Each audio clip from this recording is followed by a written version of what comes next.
තත්පර 60 political. අද ප්‍රශ්නය ශ්‍රී ලංකාවේ දේශපාලනය තුළ සීමිත ඡන්ද බලය සහ සර්වජන ඡන්ද බලය හඳුන්වා දුන් ප්‍රතිසංස්කරණ දෙක කුමක්ද? ශ්‍රී ලංකාව තුළ සීමිත ඡන්ද බලය සහ සර්වජන ඡන්ද බලය හඳුන්වා දුන් ප්‍රතිසංස්කරණ දෙක කුමක්ද? සීමිත ඡන්ද බලය හඳුන්වලා දුන්නේ පුතා 1910 ක්‍රූ මැකලම් ප්‍රතිසංස්කරණයෙන්.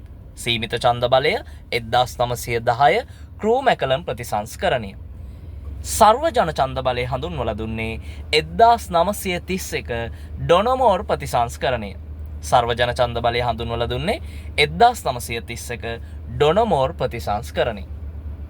තාමත් ඔන්ලයින් පන්ති සමග සම්බන්ධ වුණේ නැත්නම් අපේ 0.76 403 4004 කියන අංකයට සම්බන්ධ වීමෙන් ඔයාට අපේ ඔන්ලයින් පන්ති සම්බන්ධව වැඩි විස්තර දැනගන්න පුළුවන්. එහෙනම් අපි තවත් අලුත් වීඩියෝ එකකින් නැවත හමු වෙමු.